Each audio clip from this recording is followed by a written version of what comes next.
Hello all, welcome to the Combat Council panel. I'm Mod Ramen. I'm joined by... Mod Yago.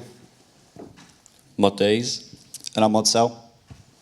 Basically just going to run a general Q&A, get some conversations going. Sadly, Mod Pi can join us today, so our Overlord of Combat. We'll try our best to answer all the questions we would usually pass on to him. And Mod Orion will be joining us soon, he's just on the stream. So, without further ado, I'm going to open up to the floor. Let's rock and roll. Hands up if you've got questions, and Alex will come round. He'll come round with the mic and give it to you. Or we have questions we've already prepared.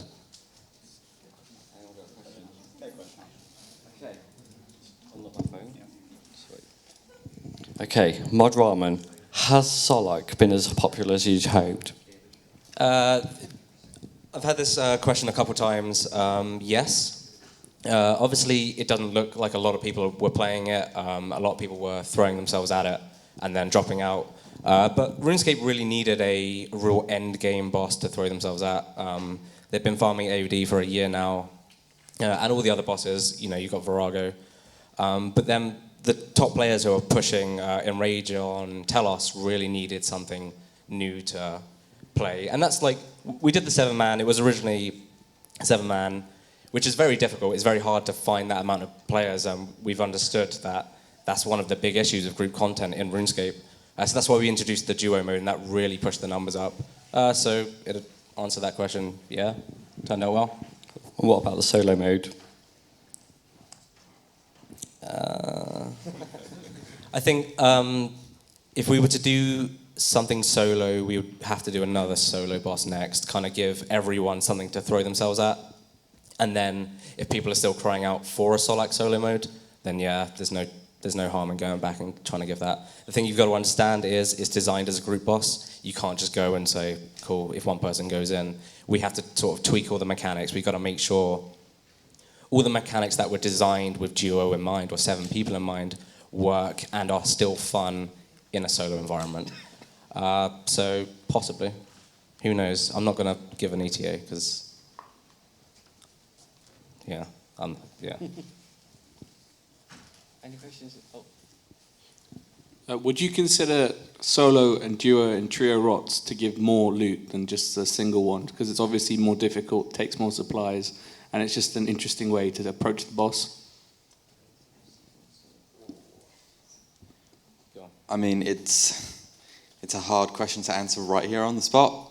It's something we could look into for sure. To be honest, I'd like to know what other bosses you'd want this done with, and get a whole patch of if you have the same issue with other bosses. Yeah. The reason, so Virago is very similar in that respect, is if you lose multiple people, you're still getting that guaranteed amount of loot, and a lot of people have asked for that kind of system to be applied to other bosses. Kind of took their steps in that direction with Solak. If you die, you still get loot. So hopefully, in relation to your question, you're asking if you do a solo kill, you're getting the value of 4 people, correct? Yes. Yeah. More of a balancing thing. We'd have to obviously discuss that, but there's no reason why not. But that's not a promise.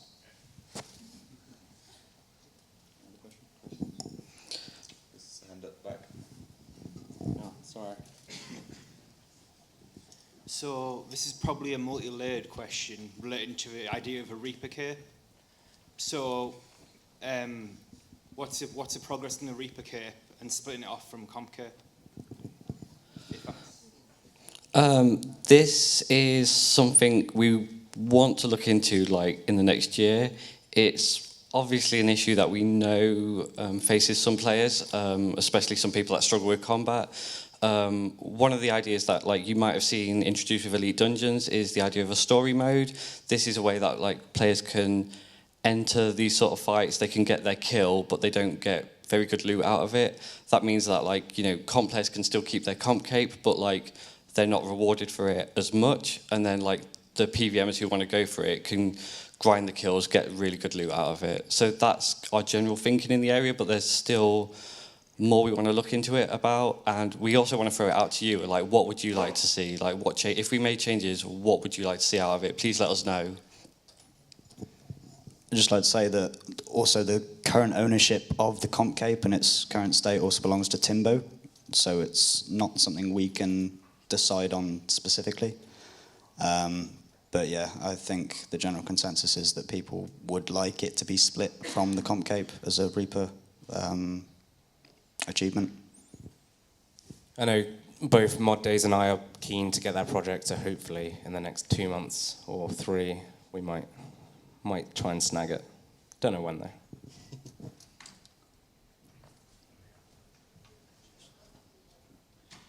I'll be honest with you, I'm rubbish at bossing, but I enjoy it. I can do God Wars Dungeon 2 basically, and are you plan to bring out any similar content along the levels, for the people that enjoy bossing but can't boss for their life? I think we've definitely filled out the top end of PVM for a while. We've got people pushing the Telos, we've got Solak, so they are your solo and your high level done. Your solo and your group level done. Definitely time for some mid-level kind of God Wars 2 tier content. Brilliant, okay, cheers. I fully respect someone who's going for God Wars 2, personally. I think that is the sort of gateway to the higher bossing. So if we could add more content like that, that opens it up to more and more people. Hey, obviously this is a bit more of a niche issue, but there's been talk on Reddit. It's not a thread made by me, it's someone else, but it's an issue I face as well. I've got rheumatoid arthritis and it affects my hands quite a lot. So I struggle with bossing myself. I can solo elite dungeons 1 and 2, but that's about the best I can do. I've never actually managed to get a Telos kill. Has there been any thought about possibly allowing the use of kind of very, very small macros, things like being able to put a wand and shield on in a single click? Not like an entire rotation, because that's just stupid, but... We actually discussed this the other day, and if we were to bring macros of some kind in, it would potentially be in that form of sort of binding a shield and a wand together, or whatever else goes in a dual wield. And I think Iago was quite keen on that idea himself. Yeah, it's obviously a little bit of a grey area, so there'll have to be a lot of work behind the scenes, first investigation into the best way to approach those sort of things. I'd love to see that myself as well. And here is Mod Orion. Mod Onion, welcome. Any more questions? Perfect. We got one at the back.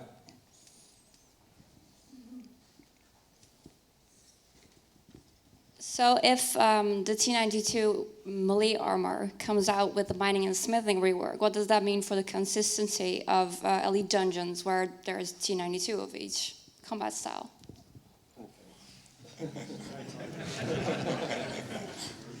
Wonderful. Yes, we'll be working closely with the mining and smithing team to make sure that these armors are a similar balance across the board, all 3 styles. We are actually, I don't know if this has been mentioned because absence, but we're looking at adding additional perks to the tier 92 to make them a little bit more worthwhile. We realized that the upgrade and the cost ratio is not currently satisfactory, so we're looking to improve that.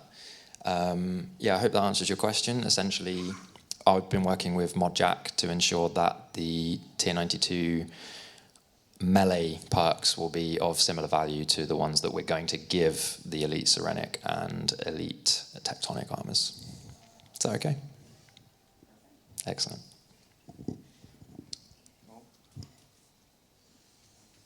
Is this our magic list? Yeah.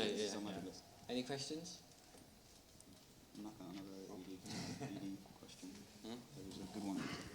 Can we stop using time locks on bosses? Like the final boss in ED2, can we just not do time locks? Yes, we can stop doing that. That's fine. You'll find out in the Elite Dungeon 3 release that there is a reason for that, but it's unacceptable that it's been left this long without any explanation. So, yeah, I agree.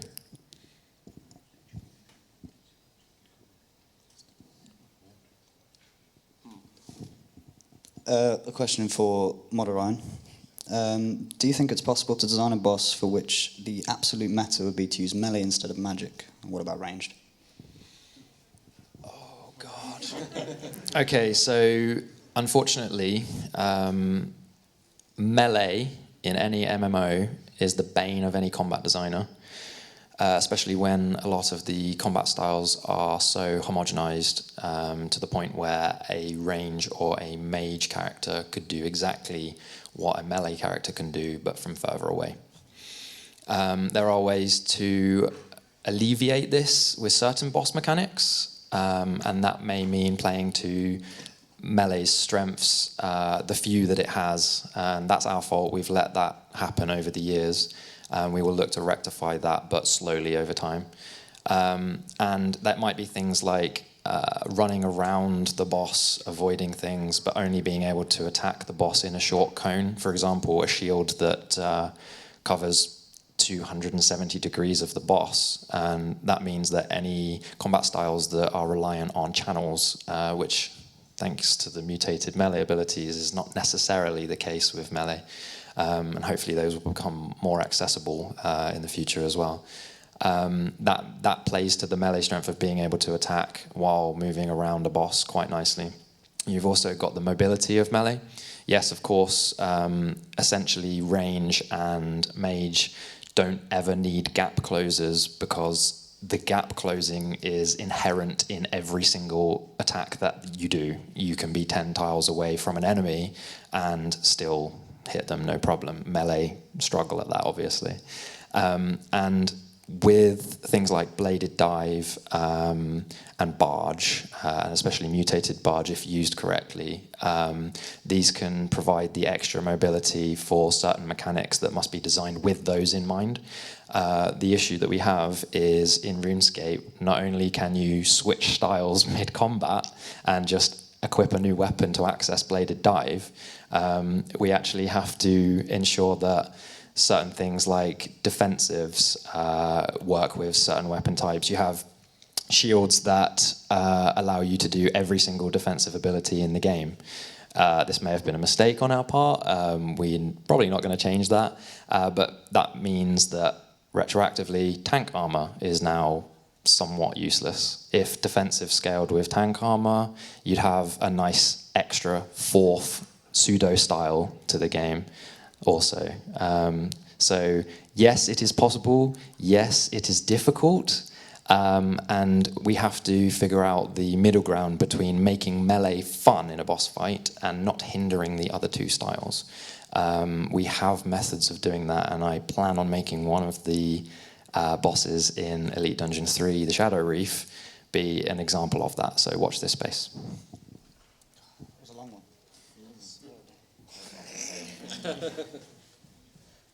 Any more questions? I'd like to throw out weapon diversity to sort of be discussed. Let's keep it in. Let's keep it in? No, it's too late. It's something, Game Jam is coming up. It has been looked at previously, but the design for it especially, I think we want to sort of get some real foundations in over Game Jam and see where it goes from there. No promises on anything. Following on from the last question about magic being a primary use, I was asking about how 4-ticking is being looked at. I know that C4T was nerfed or changed a bit, but it's still prevalent, and that might be a reason as to why people are so, But for me, I'm Australian, so it's very hard to compete with people on Euro Worlds, and yeah, keeping a good rotation. Thank you.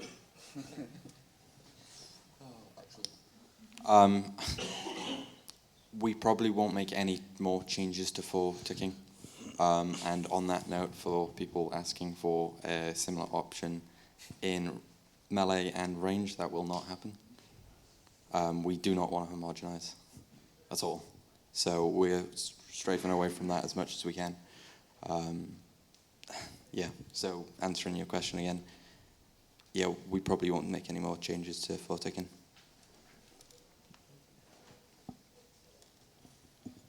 Just to add to that quickly, what I think we would do, like instead of like changing 4 ticking, is we would try and bring ranged and melee up in different ways to give them different niches. So there's more style variety and there's more options there.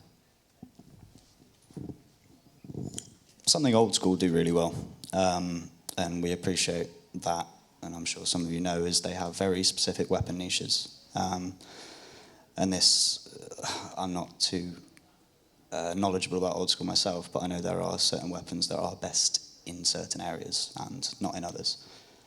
We don't really have as much of that in this game. We have certain aspects of tier 90 weapons and tier 78 weapons in the Sunspear that do very specific things and are very good in certain scenarios. But we don't have enough of that. And it's, again, somewhere we'd look to progress to bring them up to scratch with Mage.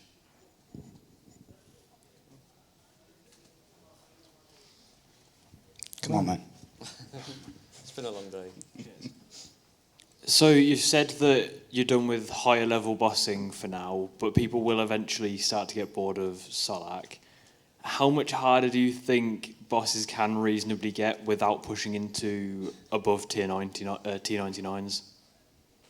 Well, we've seen with Telos, 2K plus and Rage, that things can get pretty difficult. It's all down to mechanic design now. Like with 4K Telos and around them and Rages, we've really been able to learn what the players can do. Rule number 1 of RuneScape boss design is never underestimate the player, because you design one thing and they will go around it. They'll find a way to do it differently. As for pushing difficulty, I think that would have to pushing difficulty above around 1,000 Telos and where Solak 7-man currently is. I think we wouldn't push too much further unless we did another kind of enrage building thing like Telos has. Kind of happy with the difficulty level, and when we start to introduce new sets of gear or tier 95, tier 99, whatever comes next, then we can definitely push it once more. But for now, I think our ground on boss difficulty is definitely we're at the roof. A little bit of crowd participation. I'm going to ask you to put your hands up for 2 things, and it's relating to boss fight difficulty. Now, first of all, I'm going to ask you if you consider a boss to be very difficult in the sense of knowing how to play the game, and that is being able to squeeze out the utmost damage per second out of your character being the most difficult part of a boss fight. And the second part will be if you consider group coordination and being able to maybe have a leader and 7 different roles in a boss fight be the hardest part. So first of all, if you think knowing your class and knowing everything of your combat style is the most difficult, could you raise your hands? This is pretty much what I thought it would be. And then secondly, group coordination. Okay, yeah. Cool, so I think that's our main answer, is that we can really, really make some crazy bosses if we include 10-man fights, 7-man fights, 5-man fights. But it looks like I think you'd prefer if it was slightly smaller numbers in terms of challenging individual challenges and such. Okay, cool, thanks.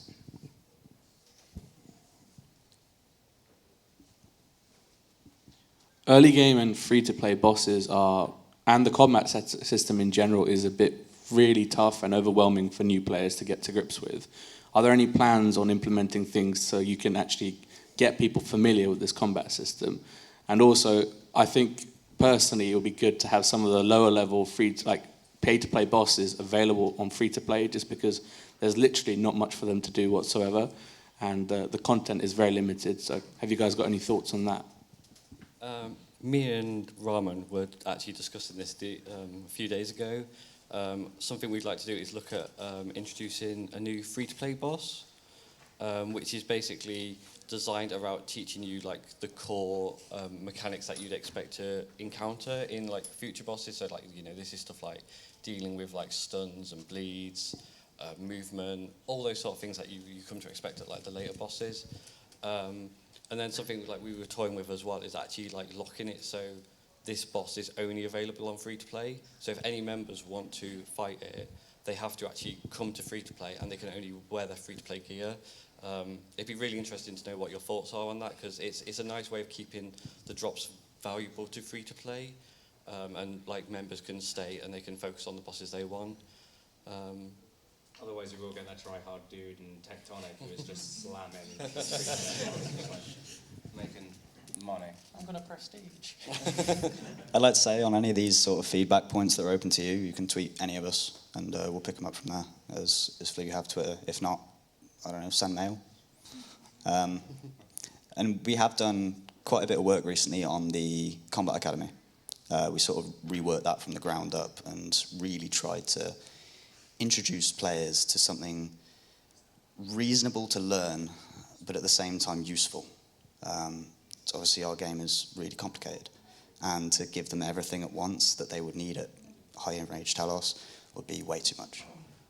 Getting a nice balance, it can always be tweaked and it can always be perfected, but we have really tried to make the conversion from a newbie player to a sort of semi-experienced PVMer.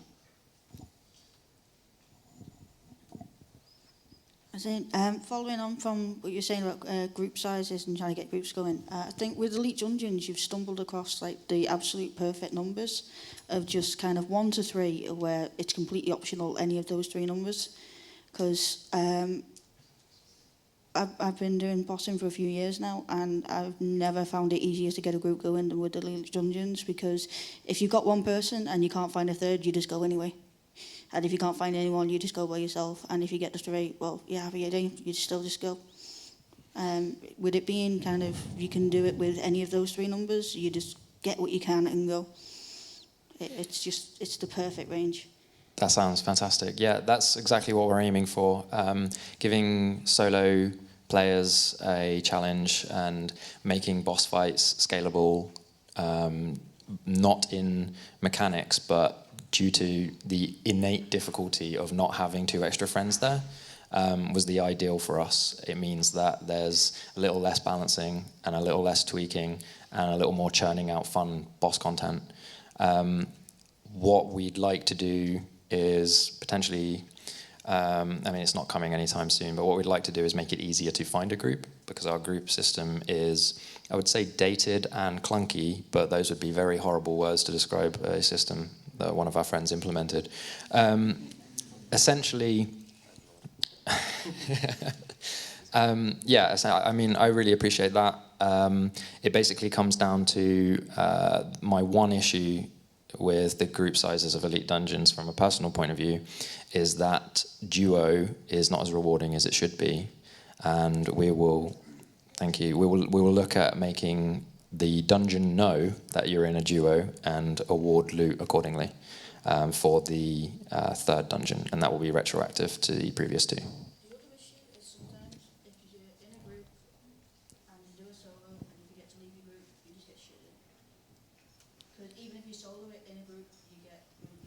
That's correct. We've put 3 warnings on dungeon entry that you are currently alone in a group and you need to get out of that group. But realistically, maybe it's a preference thing to just not let people in if they're alone in a group.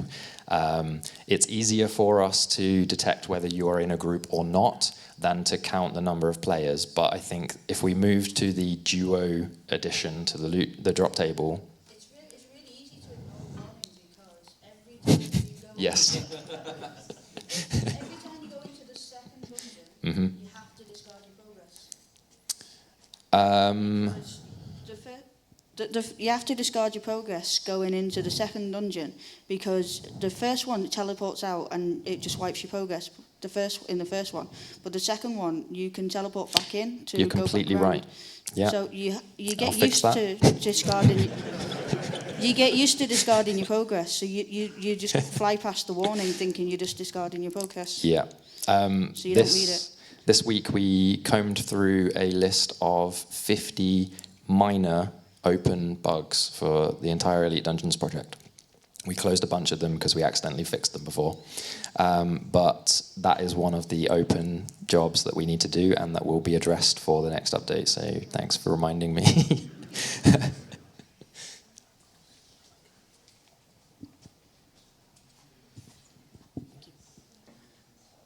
So melee is still separated into two different skills from RuneScape Classic days.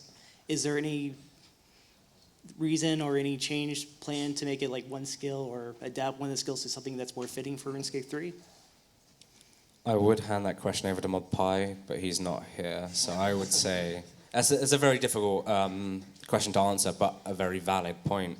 It is definitely archaic from the old days where it made sense in like games like the game Old School, where it doesn't really work when we introduce EOC. Tweet John, ModPie. It's a difficult question to answer. I think all of us up here are in full agreement with that statement. It's just not one we can answer right now, but we agree. The last thing I remember him saying about that is that it's far too late to remove it, so it's probably going to stay, though we all think it's really stupid. So, yeah. Continuing with my question earlier about mid-tier bossing, is there anything in the works at the moment, and would it be the scale of God Wars Dungeon 2 or something similar? Yeah. That's you, Orion. Mid-tier. There's always room for something the scale of God Wars Dungeon 2 for mid-tier. Now, out of interest, what combat level would you say mid-tier was? Obviously from 3 to 138.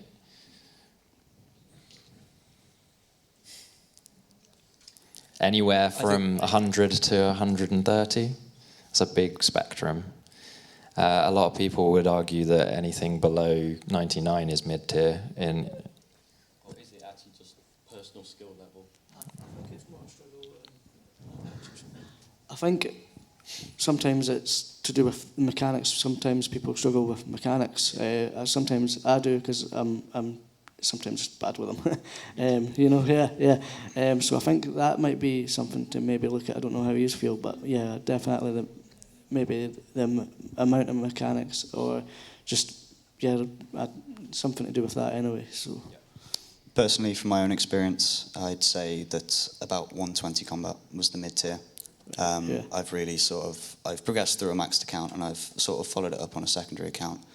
And you really notice the difference, not as much as you'd think in those 10, however many combat levels on your different skills. And I'd say that is the difference between the high end and the mid-tier. Cheers, guys. All right. Like I was just saying about mechanics, I'm all for when they're all together at once, yeah? So if you've got like practice mode of a boss, is there any scope where you can toggle off certain mechanics to learn ones in depth? That might be hard. Mod Shawnee is working on he's working on being able to pick phases. Oh, is this Mod Shawnee or is this you now? It's Mod Shawnee at the moment, yeah. Okay, well, it's still Mod Shawnee at the moment. But he's working on a system where you're able to select the phase of certain bosses. So if you fancy chucking yourself a purple bomb for whatever reason, you can. As for turning off certain mechanics, so for example, not getting vines in Solak, it's a bit more difficult than that because you'd have to. It's really difficult. I think it's worth potentially just suggesting to him, throwing it out there. I really like the idea personally. But just a practice where you've got, I don't know, just something where you can say, okay, there's like 5 mechanics in there that you toggle 2 or you toggle 4 or then 5. Do you know what I mean? Just so.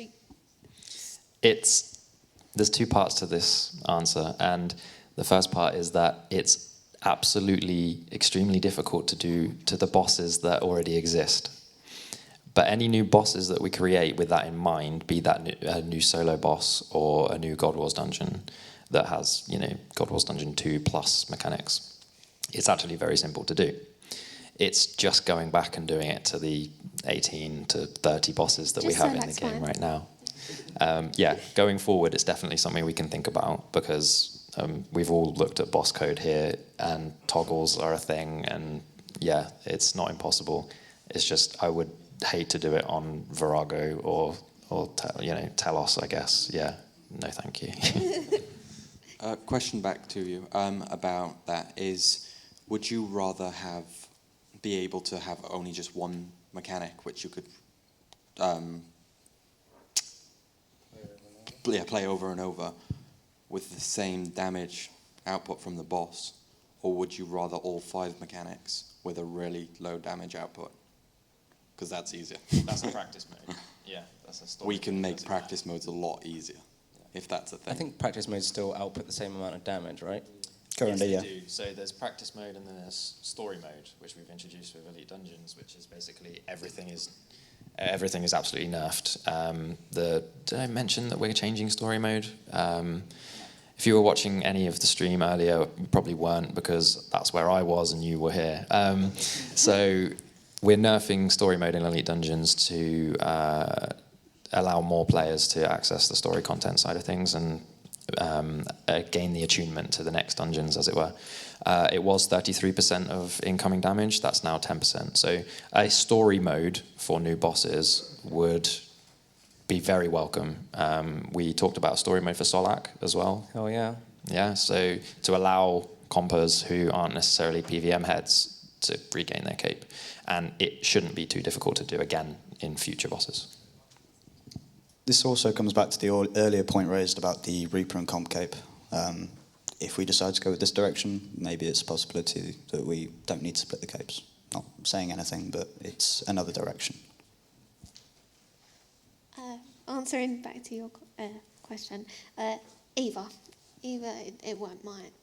I don't mind, but I don't mind the damage output and having to eat and all that, but it just gives you a chance to learn, actually, wait, this is the tick that I need to click that button. This is the time I need to do that, because I just struggle with timing. DPS is just rubbish. And you're not from Australia.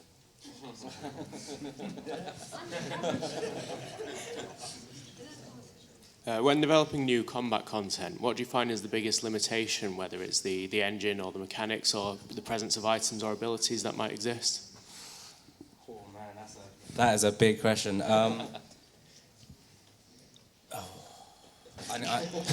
Grid system. I'm gonna let grid system. Grid system is the massive one. Not being able to do proper circular attacks, you kind of make a circle, but when you're on the edge of the circle, you're actually not. It looks like you're in it. Obviously, the tick system. I don't know if you excluded that in your question. I was too busy thinking about it. Grid system and tick system. Obviously, with RuneScape mechanics, because we have that tick system, it's very easy to avoid kind of things we intend to be cool. So, for example, the QBD firewall, it's an NPC that walks towards you, and if you, on the same tick, click on the square in front of it, that mechanic is then void. So we run into that quite a bit. Grid system, I could go into it for hours. I believe Orion loves the tick system. And the grid system.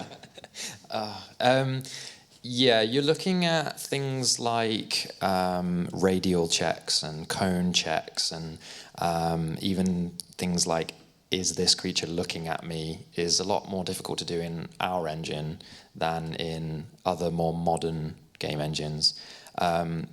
God bless Mod Sova, who has recently made a kind of reusable tool for us. I was just going to say, in ED2, sorry, you've sort of introduced this awesome spiral attack, and that was Mod Sova, as you say. Yeah.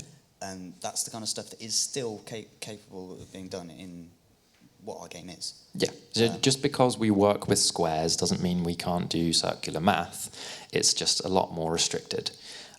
You've seen things, what have we added so far? The Sanctum Guardian fight, we actually rewrote the checks, which were, this wasn't you, was it? Yeah. Horrible. No, so we had, so Mod Days here, this is the limitation of our grid system. Claudia goes round in a circle, and she takes 16 server cycles to do that, which is about 10 seconds.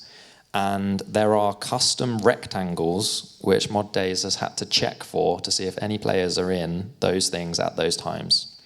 that is the kind of thing that we would have had to have done. We would have had to get the grid paper out. We would have had to have drawn this and gone, okay, yeah, it was pretty bad.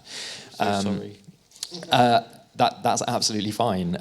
I was happy with it until Modsover, the perfectionist that he is some days, spotted what we call a dead square or a safe spot where you could literally just stand there the whole fight.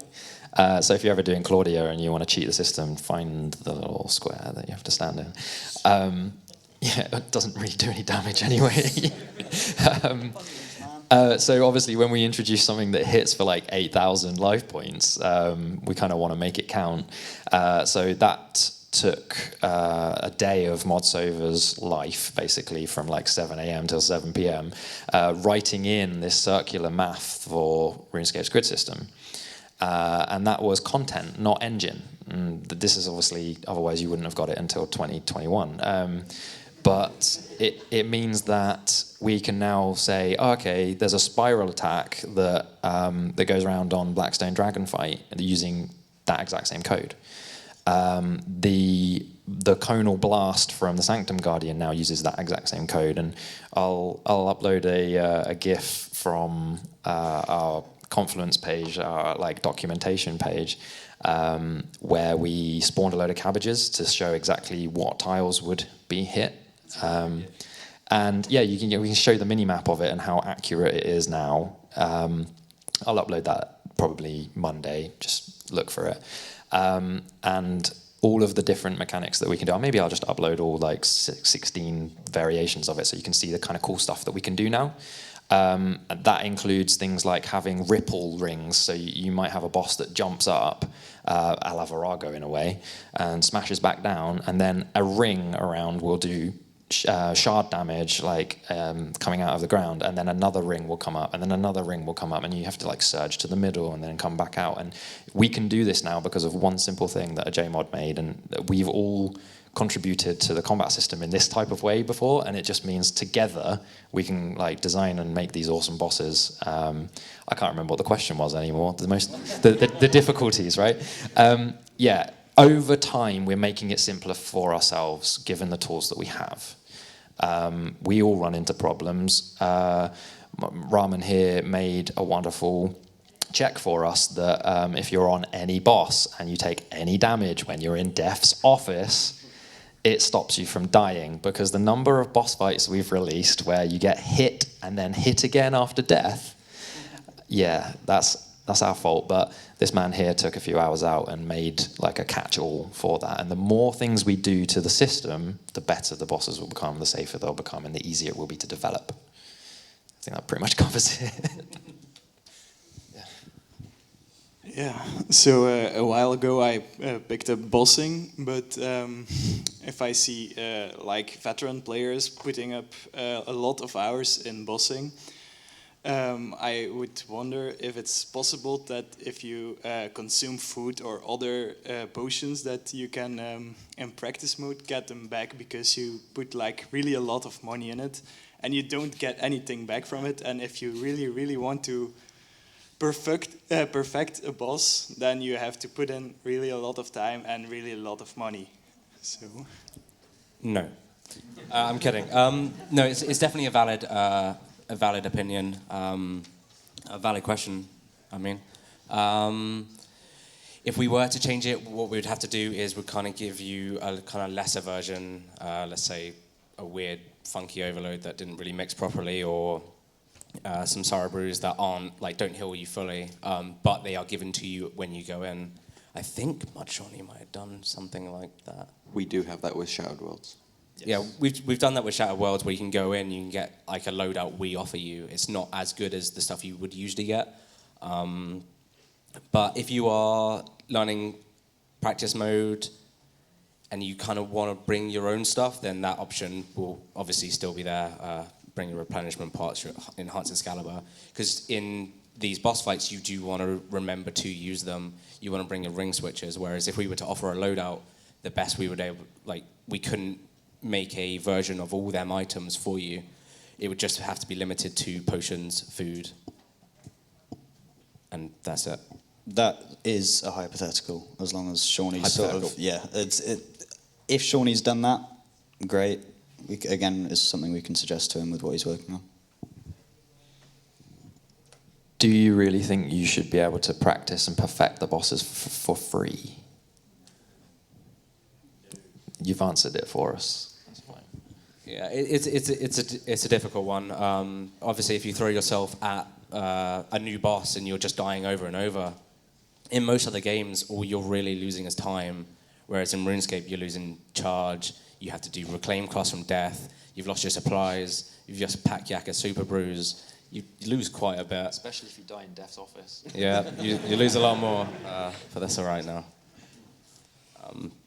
Valid question, something we thought about, and obviously we are looking at practice mode. There's no reason we can't offer that. See, to the people that died in Death's office, and before they had a chance to reclaim their stuff, what happened? They died again. So if you died twice, unfortunately, you'd lose the items that were stored in Death's handbag. Yeah, they would have been reimbursed. If it's a bug like that, reimbursement. But if you died normally and then you went back and died again, we can obviously see that. So the guy that sends in, I lost my tectonic. No, you didn't. In that voice. Not that voice. That's my voice. Similar to that voice. It only really happens like 20 times at most. Yeah. It's not every day. And usually, yeah, it really only happens on boss launches, and when it does happen, it's an easy hotfix, but it will never happen again. Don't hold me to that. Holding you to it. Last year, two things which were mentioned in the combat talk was one, planted feet for melee. Can you touch if that's going to actually happen, or if you just decided to disregard that? Secondly, you said that you wanted to make changes to raids so they weren't so boring and tiresome going through jellies, and also the the looting system for armor is pretty broken, seeing the fact you could take 6-7 months to get it no matter how much time you put in. Is this something which you're looking to address in the near future? Which one first? It's one of you two. You can take it. Oh, okay. I'll take it if you want. Yeah, you take this one. Good. It's something we're still looking into. The ultimate palm off. You take it. Reverse psychology doesn't always work. Okay, so we actually discussed this for Elite Dungeon 2, and what you got was mutated melee abilities instead. It's something that we want to do, and it's something that ModPie wants to do. It may come with some caveats, such as the way it's implemented for the other two abilities. That is basically as simple as you're going to get as an answer. It's an idea that we'd like to keep in the reward space. So yeah, it's going to come at some point. Don't know when. It could be in 5 years. It could be in 5 months. Not really sure. What was the second part of the question? Raise time locking. Yeah. Hopefully, and no, I'm not going to say that because otherwise I'm going to dig myself into a hole. Speeding up the bits in between raids is something we did talk about. Obviously, a lot of things we mentioned last year, we haven't. They were more hypothetical, like this is stuff we would like to move towards. Maybe in the game jam, one of us, being probably me, might look at it. Please tweet me to remind me because I will forget. I could speed it up. As for actual getting items quicker, as in the raid armor pieces, probably won't want to touch that until we introduce new raid bosses. As they're not on the horizon, probably have to leave it where it is for now. If we did change it right now, players would be the players that have put in like 2 years to get, their bank placeholder acto, because that is crazy. They would be pretty mad, kind of upset. I would be too. Probably we should just wait until we introduce new bosses to the Mazgab raid. When? 2024. So this is a quick question about mechanics. I don't play this game very often, but I do like bossing every once in a while. First question is, would you ever add jumping mechanics? Because we have surge mechanics and escape mechanics and things like resonance. Would you ever do something like a height jump mechanic, a timing jump mechanic? And if anyone's played Mass Effect, you know how sometimes when you reload, you can reload at a certain time to get a damage boost. Would you ever add something along those lines? Okay, so jumping, I'll cover the issue of jumping in RuneScape first, but then give you the kind of semi-positive answer that you want afterwards. So jumping in RuneScape is supposed to be, or jumping in any game is supposed to be a movement enhancement addition to the game, and with RuneScape we don't need that at all because we click on things and our character animates over them, and we do this on a bespoke basis. If there's a ladder, we climb the ladder. Other games you would just jump into the ladder and stick to the ladder and climb up the ladder. Now that means we have no need to add jumping to the game. We have no need to add a keybind to make your character hop or anything like that. But when it comes to boss fights, and what you're asking for then is what we know in the industry as a skill shot. You'll see it in League of Legends, you'll see it in a lot of MOBAs, in fact. And it's something that, when timed correctly, works in your favor. We add mechanics to boss fights like that quite often. It might be that you get an item in the boss fight that, when you click it, your character does a thing that shields you from an otherwise insta-kill blast, which is the equivalent of jumping over the thing that might kill you. So, yeah. I think our closest parallel in the game to a skill shot currently is four-ticking and spell-weaving. It sort of hits that beneficial from hitting something perfectly right. It's obviously a touchy subject, and it could potentially cause issues down the line, whether it be intended or not, if we were to add another similar mechanic. But again, potential avenues for bringing mage and melee, range and melee, sorry, up to spec with magic. But it's an interesting idea. It's very interesting. Okay, so when you see people doing high enrage tele skills with no food, or you see people doing crazy PVM achievements with no food, does it ever make you think that the damage mitigation you can get at offensives is a little too much, where maybe resonance is too strong, or devotion plus Cade plus Acto is way too strong, and maybe needs to be tweaked a little bit? See, at the minute, there's a lot of discussion in terms of debilitate, and how it is annoying when it splashes, and I think that applies to pretty much any ability. It is very annoying when it splashes, and we understand that. That is a whole bigger picture problem. Debilitate in and of itself is really strong. And if it were to hit every time and apply the same effect every time, it would be even stronger. And it just adds to the problem you've outlined. Yeah, and they just announced the Lucky Strike sigil. I know they renamed it, but with that too now, you're going to have 100% debilitate, you've got reflect, and then you've got Devo that gives you 10 to 20 seconds of immunity, and then Cade that's another 13 with turtling. So in a full minute, you could be completely immune to damage pretty much the whole minute if you wanted to. That's, yeah, it is insane. When you can really string the abilities together like that, it is insane. You can sort of view that as the top tier of people who can do that, so it shouldn't necessarily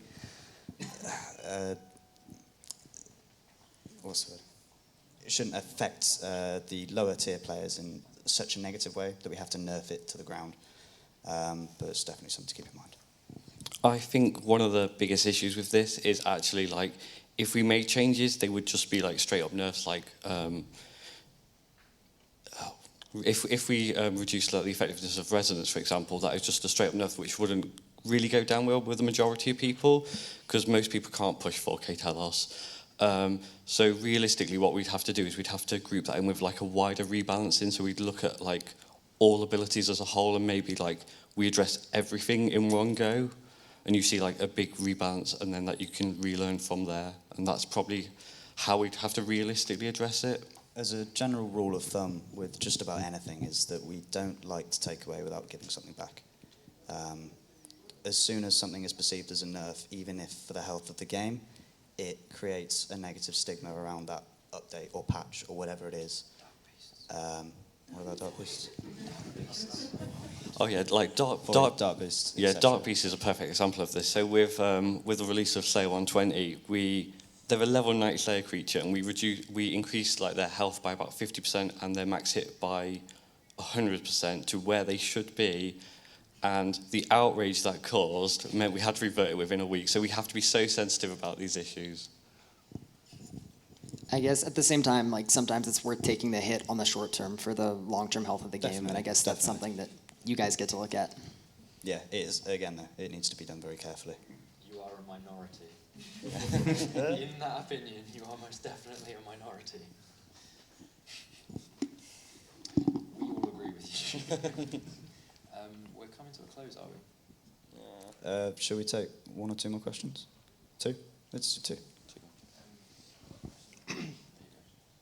I have a question about Mutated Furry and Mutated Barch. So you know when you use the ability codex, it replaces the ability, but yes. I'd rather prefer the regular Furry because you can bleed it with Mutated Barch. Is there any way you can? Can't please everyone. No, that's a completely valid point.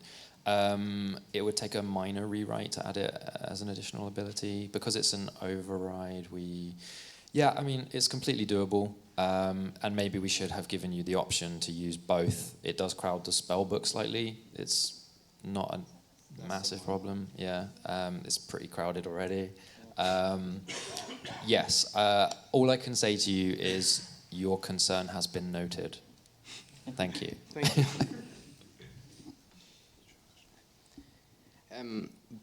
During Slisky's endgame, there was a boss fight which was Greg, Nomad, and Char, I think it was. And basically, that had 3 ends of combat triangle. Is there any plans to release either mid to high level bosses like that in the future? Because recently there's been more kind of solo, where you would do it as a group, kind of more singular bosses. So would there be any plans to release ones that basically challenge you on all 3 ends, either solo or group?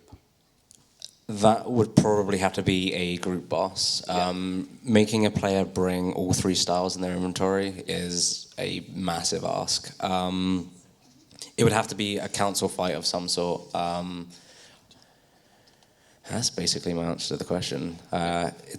It's a fair point. It is really nice having all 3 combat styles in a boss fight, but usually most bosses, when you look at it, it's usually melee and then range or mage. It's usually 2, that we never really introduce 3. Just to throw one back at you, is this something that you envisage bringing hybrid armor and all 3 weapon switches to? I haven't really planned that far because I don't do bossing. I was just curious. I mean, it's absolutely possible to do this. It's whether it's fun to bring half an inventory worth of equipment. Yeah, it would be more likely it would be a group thing. Yeah, a group thing, not a problem at all. Plus, when you die, that's a lot of money. Yeah. I think personally, the closest we've come to this recently is ED1. In that there are a lot of different combat styled enemies, and you will benefit in the trash mob killing if you bring different styles within your team. The bosses, obviously, as Monorion has said previously, they are really hard to work around different combat styles, being that mage is strong, range does the same thing, and melee's just difficult.